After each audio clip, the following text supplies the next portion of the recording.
Para entender este video es necesario ver aquellos que he publicado anteriormente. Dado que el ser humano puede dormir durante el día como durante la noche, acostado o sentado, percibiendo sensaciones de calor o frío, etc., entendemos que puede alcanzar el estado de sueño en muchas situaciones diferentes. Eso significa que el fenómeno que la produce no proviene de lo que se percibe por medio de las neuronas sensoriales. En este caso notamos que la entrada en el estado de sueño afecta directamente la zona del consciente, porque las percepciones que tienen lugar en esa zona son canceladas. Además debe recordarse que las únicas áreas del cerebro directamente relacionadas con él son las de comportamiento y las de los hechos fisiológicos, como la que causa la sensación de hambre, algo que he demostrado en el funcionamiento del cerebro. Por lo tanto, dado que esa entrada no concierne esas zonas de comportamiento, porque como lo acabamos de analizar, no depende de ellas, entendemos que tiene que ver con su estado fisiológico. Además, dado que durante el estado de sueño los ritmos vitales disminuyen, lo que ralentiza el suministro de nutrientes a las células corporales y en particular a las neuronas, se entiende que el desarrollo de los procesos fisiológicos del individuo se ralentiza.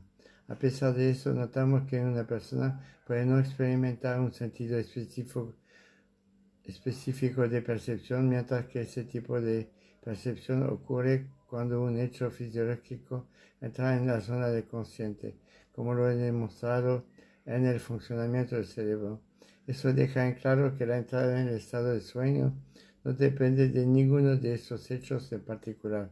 Por lo tanto, incluso si el estado fisiológico del individuo tiene una relación importante en esta entrada, no implica la producción de uno o más hechos fisiológicos particulares.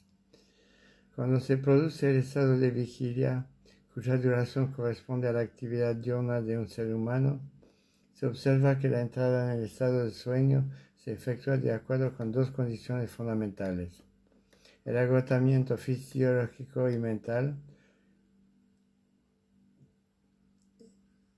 lo que implica que el consumo de nutrientes y oxígeno de las neuronas se limita a lo que aporta el sistema circulatorio, el estado de letargo corporal, lo que significa una reducción en el funcionamiento de los órganos dedicados a la generación y el suministro de nutrientes y oxígeno al organismo en su conjunto.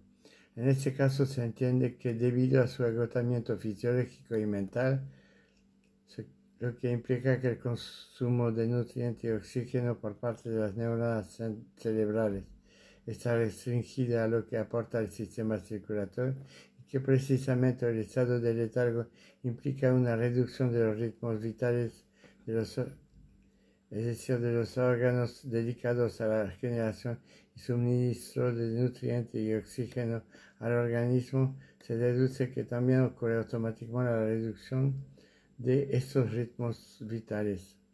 Luego, esta disminución de los ritmos vitales provoca la disminución del potencial energético y las señales que producen y transfieren las neuronas cerebrales. Para que la contribución de nutrientes y oxígeno que hace posible generarlo que provoca se desacelere. Esto a su vez reduce la intensidad del funcionamiento de los órganos que participan del sistema neurovegetativo, como el corazón y los pulmones, lo que provoca una mayor desaceleración de la energía vital, lo que aminora la producción y transmisión de nutrientes y oxígeno a la neurona cerebral, lo que como resultado disminuye la capacidad de producir energía. Hormonas y otras sustancias. Eso a su vez reduce el potencial energético de las señales emitidas por las neuronas y provoca una disminución de los ritmos vitales. Este ciclo genera una disminución progresiva de los ritmos vitales que en primer lugar provoca la reducción del potencial energético y las informaciones que ingresan en la zona del consciente. hasta que no pueden penetrar en el ámbito consciente. En segundo lugar, esta disminución hace que se reduzca la intensidad de las señales energéticas que atraviesan el cerebro. Esto en última instancia les impide estar sujetos a lecturas, bloqueando así la capacidad de realizar procesos mentales durante la evolución del pensamiento. En consecuencia, como no percibe nada en el ámbito consciente, en la zona en la que se manifiesta, el individuo se percibe a sí mismo y a su entorno, y por lo tanto no es consciente de su propia existencia, lo que significa que entra en el estado de sueño. Por lo tanto, cuando la producción de elementos vitales como las hormonas y las enzimas por parte de las neuronas disminuye significativamente, el cerebro comienza a generar la melatonina, la cual evita una disminución excesiva de dichos ritmos vitales, lo que no debe ocurrir, pues provocaría la muerte del individuo.